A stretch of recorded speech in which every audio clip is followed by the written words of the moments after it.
after a 30-minute briefing at Malaysia's police headquarters where he was measured for a bulletproof vest, although not, apparently, a helmet. Opposition politician and human rights lawyer N Surendran is ready to join officers at their next confrontation with armed criminals after an invitation from the country's top policeman to get a feel for what happens. The offer, made via Twitter over the weekend, was criticized, as was Surendran for accepting, but the Member of Parliament says it's an opportunity to highlight the potential dangers to Malaysians from a force seen by some as the country's most corrupt institution. "It's not about the risks to me," Surendran said as he arrived for the briefing last week. "It's about the risks being faced by everyone. We cannot have trigger-happy enforcement officers. They keep saying they're shooting criminals, but how do they know that? They are suspects, and what do you do with suspects? You try your best to arrest them." Surendran doesn't know when he'll join the patrol.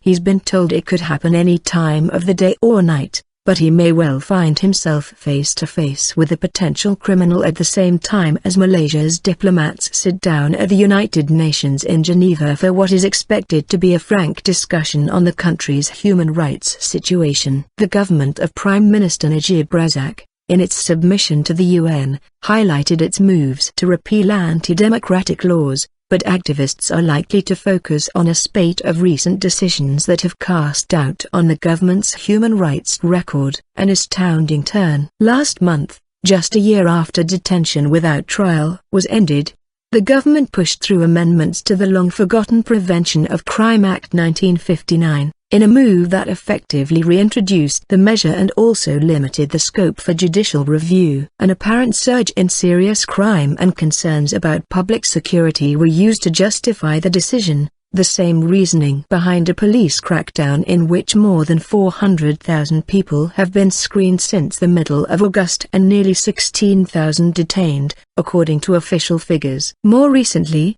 the Home Minister, Ahmad Zahid Hamidi, told a closed-door meeting that he supported a shoot-first policy in dealing with criminals. Malaysia's human rights records has taken an astounding turn for the worse in the past 6 months. Phil Robertson, Human Rights Watch. Malaysia's human rights records has taken an astounding turn for the worse in the past 6 months. That should not go unnoticed by countries at the Human Rights Council, Phil Robertson, Deputy Asia Director for Human Rights Watch, wrote in a statement released ahead of the UN review set for October 24. The UPR session is a moment for concerned governments to tell Malaysian policymakers to reverse course.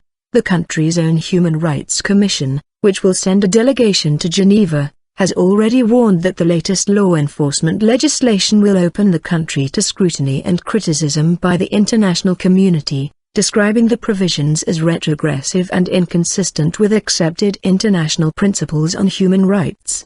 Malaysia is a signatory to just 3 of the United Nations core conventions on human rights, those relating to the rights of the child, the disabled and women. At the 2009 review, Malaysia's first, the government accepted 62 of the 103 recommendations made by the UN body and noted 22 others. This year's submission, compiled by the Ministry of Foreign Affairs, stressed the government's strong commitment to the rule of law, to upholding respect for human rights, and widening the democratic space, noting a series of initiatives to tackle poverty, build more affordable homes and improve access to education and healthcare. It highlights too, the July 2012 decision to repeal the Internal Security Act, which was used frequently against government critics, and assures the UN that its replacement, the Security Offences, Special Measures Act, was consistent with international human rights standards. The UPR process is a positive and constructive mechanism,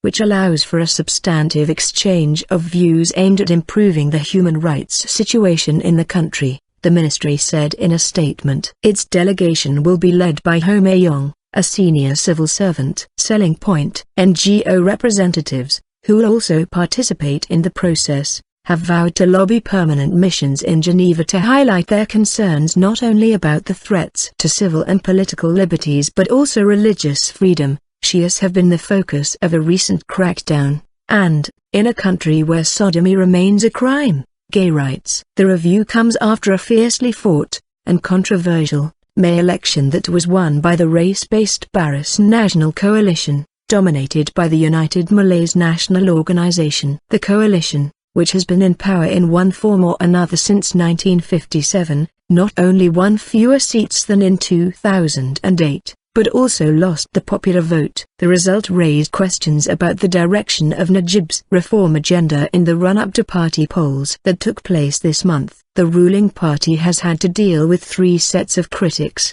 NGOs, the opposition and hardliners within its own ranks who think the party didn't do well in the election because they, the leaders, were too soft, said Ibrahim Sufyan, who heads the Merdeka Center, Malaysia's only polling organization. At the same time, the Prime Minister still wants to show this moderate face abroad. Now that the party elections have been concluded, we can assess whether he's genuine about his reforms. He still has an opportunity to turn over a new leaf. Still, recent experience has left many members of the country's civil society skeptical. In the wake of the May election, a student was detained and later charged under the Sedition Act after calling for street protests. The country's poet laureate was questioned by police for a poetry reading that took place against the backdrop of a pre-independence flag associated with the left. Opposition politicians were charged over attempts to organize rallies highlighting their concerns about the election result, and,